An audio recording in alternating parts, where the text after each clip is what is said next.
Hey there. I am going to be talking about homeowners association documents in this video.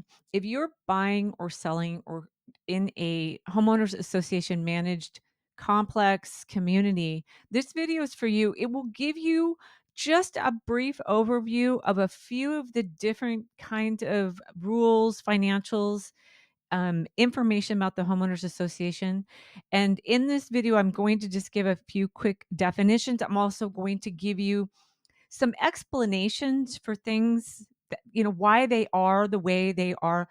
Now, I am a type of person that needs to know why. Nothing really makes a whole lot of sense to me unless I understand why, and then it all comes together. I know some people, I just tell them things and they just go, "Oh, okay, sounds great." Other clients that I have, they're like, "Well, why is that?" And then I can go in through the whole explanation of how we got here. And I've been doing real estate for over 20 years, and I've been through so many ups and downs and seen the changes, and I've seen what happened, and then I saw the change to try to fix that so it didn't happen again. So I'm going to give some of those examples or war stories, as it were, throughout the video to help you understand why some of these things are the way they are in HOA docs. That's what I'll be calling them from here on out. And just, quick overview. This video can get really long and I don't want you to fall asleep. So I'm just going to try to give you the bare bones. So again, I'm Michele Replogle from Compass. And if you like my content, please share, subscribe, make comments, contact me. And yeah, let's get going because we really have a lot here. Okay. So when you're looking at the package, you will have the CCNRs, which I'll explain in a minute, budget and financials, rules, minutes, and demand. There are other things in there, but I opted not to put them in there for brevity. But I'm going to go over what I think that if you were just casually looking, say, let's just take a townhome, for example, because the example I'm going to use is what's considered a townhome in a planned unit development. That means they put together a development actually of homes, and it's a planned unit development. They have their parcel number, and then they owned, you know, top of roof to the dirt. They own it, which is different than a condo, which I'll tell you, a condo is a piece of the pie. You're sharing it with everybody in common. And that's like a lot of mobile home parks as well. But we're going to talk here about a townhome, and they have just tons of rules, tons of things going on. And they actually, I believe, have a city road, but how they're managed is underneath an HOA. Now, people often come to me and go, "I don't want to be in an HOA. I don't want to be under a homeowners association. They have too many rules, and there's too many people that, get mad at you for this and that." I will tell you, I don't think it's a bad thing. I think that oftentimes HOAs can take care of harder things or get more work done. That maybe they're taking care of the roof and the fences and the yards, and maybe you like to play on the weekends and you don't want to do any work on your home, or you want to buy a mobile home, manufactured home, and you like to travel a lot in an HOA community. If you're, please be friendly to your neighbors. That there's probably one or two people that you can let know, but that you're gone, and then everybody can kind of keep an eye on it. And it's also kind of it's off the beaten track as it is in like a gated community, and you can be assured that really your home is probably safe. I mean, if there's a water leak in the back bathroom, nobody be able to see that. But you know what I mean? It's just, there's just kind of that extra layer of just, I know my home is okay when I'm far away. And again, they're taking care of everything. Maybe there's a pool. I just recently sold a property in a community where there was a pool, and they wanted a pool, but they didn't want a pool. They want to enjoy a pool, but they don't really want all the responsibility of a pool. And, that's insurance and upkeep and all that sort of stuff. So there's a lot of benefits to HOAs. But there's areas of HOAs that just aren't so great.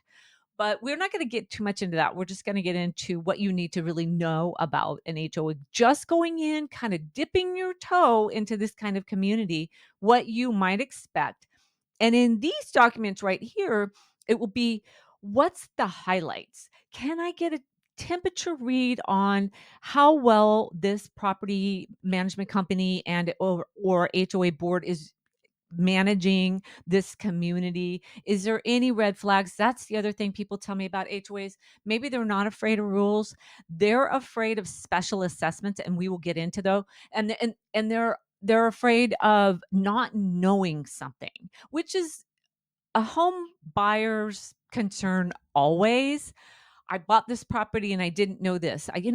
You cannot insulate yourself from things that you didn't know about a property when you buy it. You can really dig down and get every I dotted and every T crossed, and still something comes up because really we are first off, we're on a living planet, so there's floods and earthquakes and all that good stuff. But there's also things that just come up that, maybe something was working fine when you bought it and it broke after. These things happen, and I would say that would be about the same for an HOA. Something may come up, and I'll explain why you might want to be prepared for those kind of things to come up in an HOA community. So there's CC&Rs, covenants, conditions, and restrictions. We'll go over that. Budget and financials. There is where we can look for any financial healthy areas. Boy, I really couldn't figure out how to say that right, could I? Rules. We're going to talk a little bit about rules because that's always something that people worry about with HOAs, minutes and the demand. And then just a caveat, I am not a reserve or HOA document specialist. These are anecdotal things that I have learned from over the years that I'm going to go over with you to give you an idea of what to expect in an HOA. Or if you're a homeowner today and you're just like, I don't know what any of this stuff means, maybe this will help you. All right, let's get into it. CC&Rs, conditions, covenants, and restrictions. This is a set of rules governing the use of a certain piece of real estate in a given community. You notice that they say given community, not a gated community, because I did just sell a property in a homeowner association managed community. There was no gate. It's just that whole couple of parcels that they're all sitting on. Actually, this one has tons of parcels, but they are managed under an HOA. And if you just turned off to this street and you drove through, you wouldn't know it. It's not like there's any, this is an HOA management, sign or anything like that. So it could be any community. And, you could be in a community and you're not sure if it is.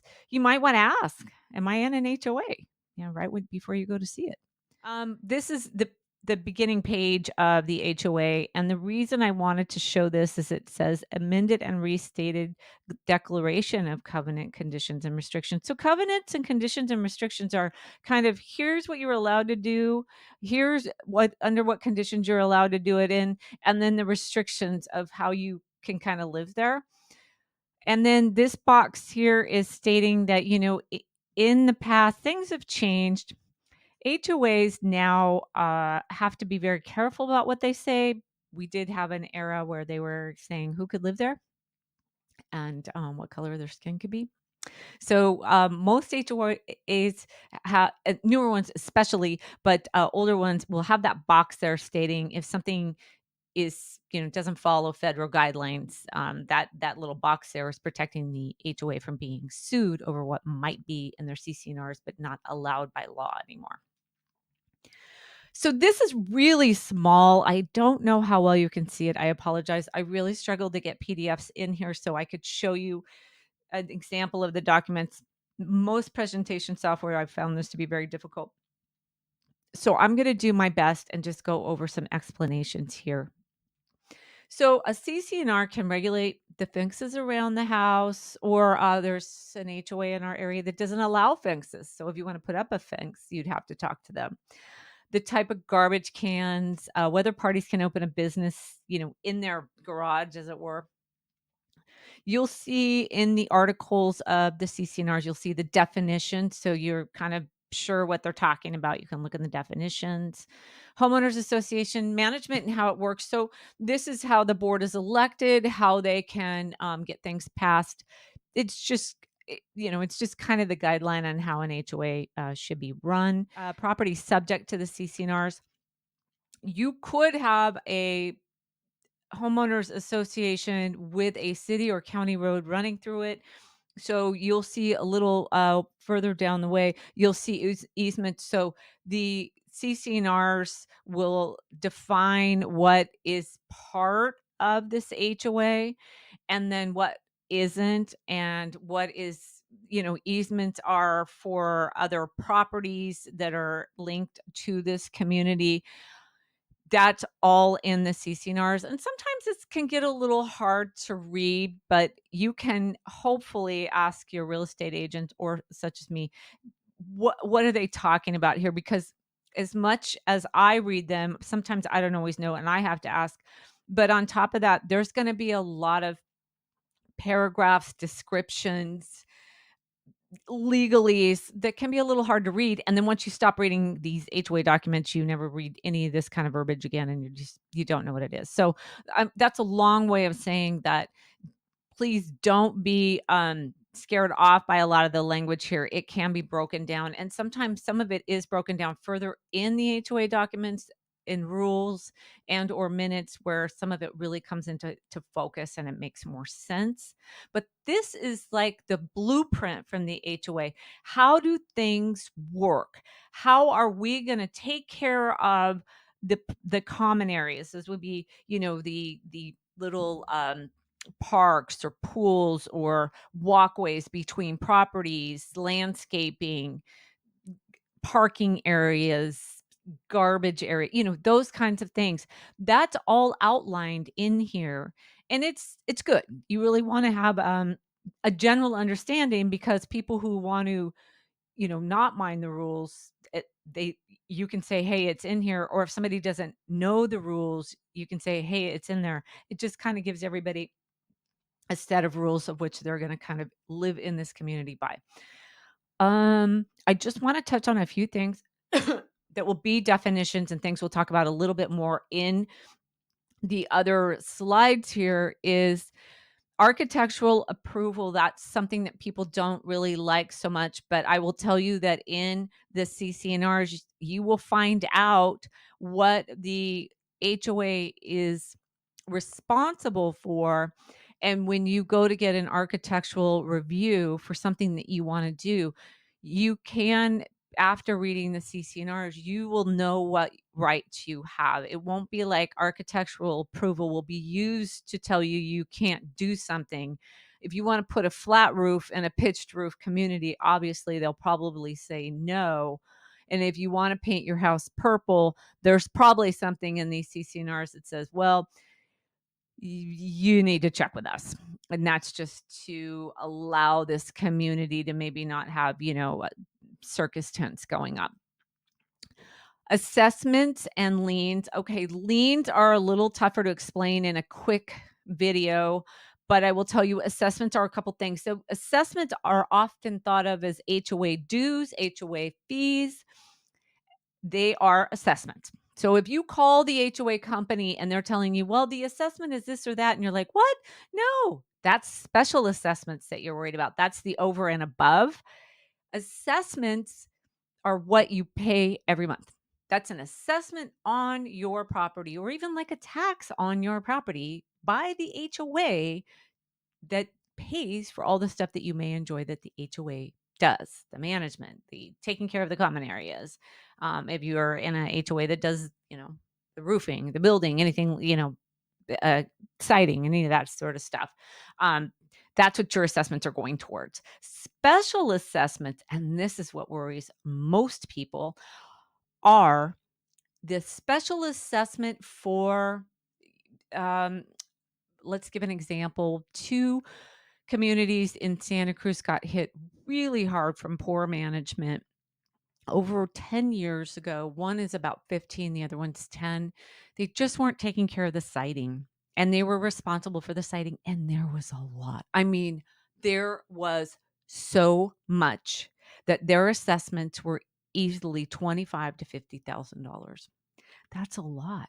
I mean, if you one of them, the properties do appreciate really, really fast, and so you could probably recoup that or even sell within a year once it's all done and get that money back. But the other one, it'll take years before those people will be able to recoup that actually kind of extra tax, as it were, on their property for taking care of that. So, That's where special assessments are scary. Those kind of stories of how an HOA wasn't taking care of things and then the bill snuck up on them and it was a big bill.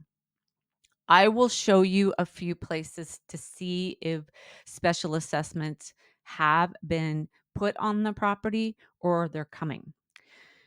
Maintenance and party walls. I just want to jump in on party walls. They're different with each HOA community. So when you share a wall, party wall, it's kind of up to the HOA when they begin, when they build this HOA, or they design their CCNRs as it was, who is responsible for what happens on either side of those walls or in the middle.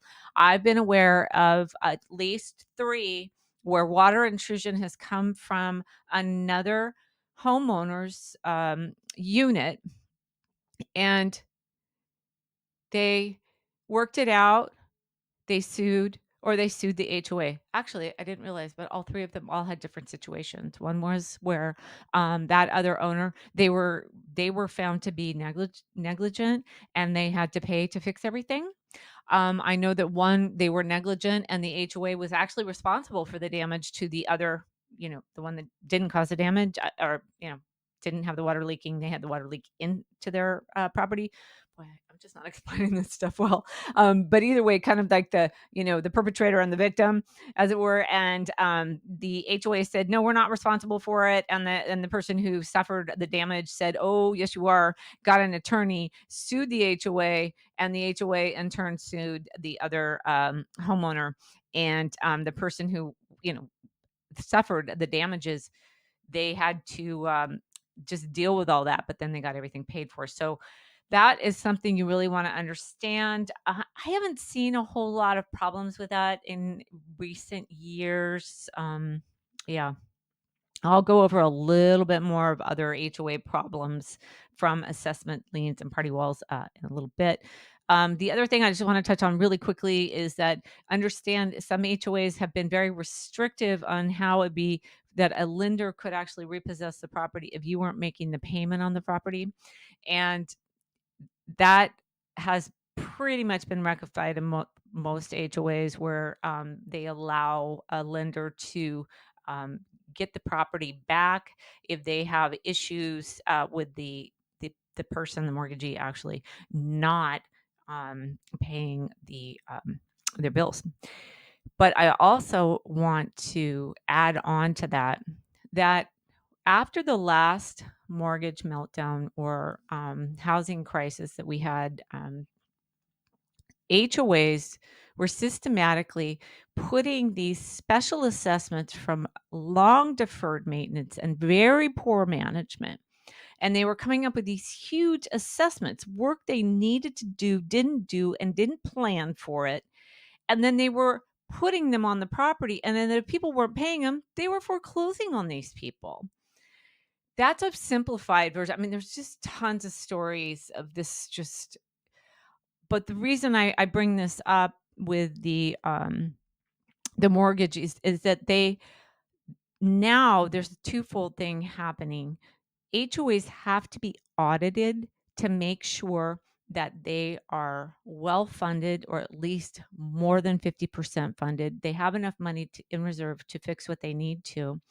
And then they've also changed their HOA documents, as there were, where a lender can foreclose, but often these liens that you'll see with assessments there, those are made easier to pay off from the homeowner.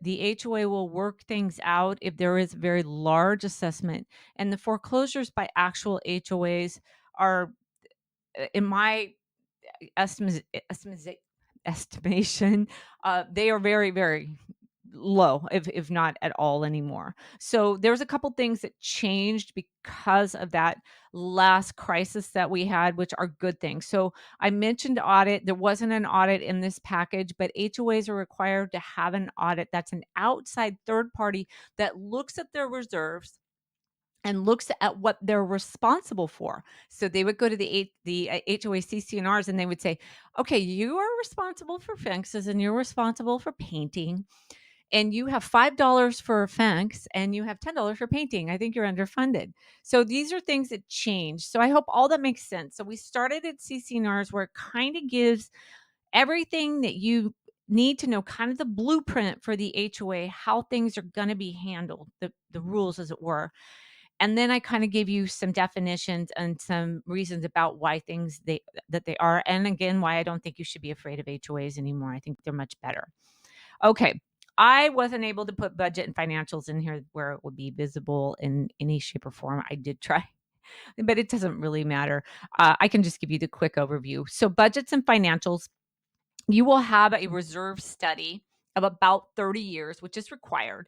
So for a larger complex that has a lot of fencing and a lot of landscaping, lighting, pavement, asphalt, slurry coating, management, all the trees, Santa Cruz County, ton of trees, you will have your yearly budget that kind of outlines how they're going to spend the money for the upcoming year. And then the next thing you'll get is reserves. And that's how much they have for 30 years to take care of all that they need to do. So I'll give you an example. If they know that in 5 years they need to slurry coat all the driveways to the garages, not the city street, as it were, and they know that about every 5 to 7 years that tar kind of wears down and off, they can work even with a contractor, just give them a bid, how long do you think this is going to last, and they'll pop it into their reserves. And the yearly budget, it could show up maybe this next year. It's like, oh, it's the 5th year, we need to get the roads retard. um but the other thing the HOA does, what a board does, is often they'll walk the property and they'll see, you know what, the slurry coat actually held up. We're good. Let's wait another year, build up our reserves a little bit more, and then maybe we'll connect it to another project, save a little money. Maybe some new striping needs to be done. And that was 7 years from now, or, it's not quite so bad.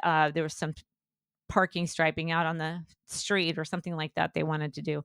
I hope this makes sense. And they combined it with that. There are ways to do it, but what these laws are that they have now for HOAs is we want you to look at it.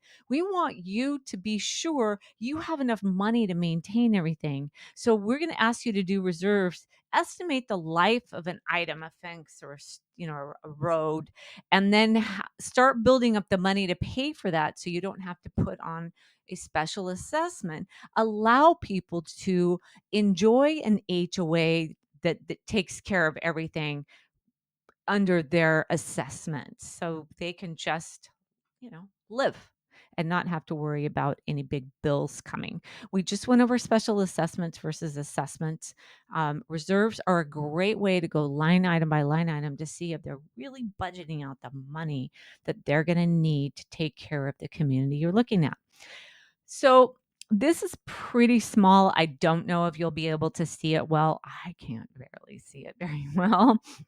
But this is where it says, hey, for the upcoming year, if you're looking in, say, August or September of 2024, for instance, and you're going, oh, okay, well, do they have any special assessments coming up for 2025? And it says, no, we don't have any. We're doing good. You'd think, oh, we're great, right? No special assessments coming up? Not so fast. Coming over here, this one, this is a funding disclosure summary. This kind of takes it all, the budget, the yearly budget, the reserve budget, and any special assessments, and it says how much do you have. I'm sure you probably can't see this, but I will tell you right now, it's 69% for this particular HOA. Not bad. Not fantastic. I mean, 90% is always a delight to see. It's like getting a Christmas present when you're looking at an HOA document. But no matter how much they have in reserve, they could have 100%. If a tree falls down or the wind knocks over the roof, or a pipe bursts and turns out it needs to be replaced through the whole community, that can trigger a special assessment that's not found anywhere in here, not in the our assessments coming up for 2025, and it's not part of the reserve study. Things happen. There are 2 HOA communities that in the last couple years with our high weather storms that we had got hit with the mountainside kind of eroding underneath properties that the whole HOA had to shore up. That was about $7,000 per household to fix that. I think it came out to be about $100,000. It was a huge job. And that wasn't evident when you looked in the basic HOA budget financials anywhere. That was actually somewhere else, and we'll get into that. All right. Now, minutes. I did a short on YouTube. You can check that one out if you want any more information on HOA documents. Oh my gosh, so boring. I'm so sorry.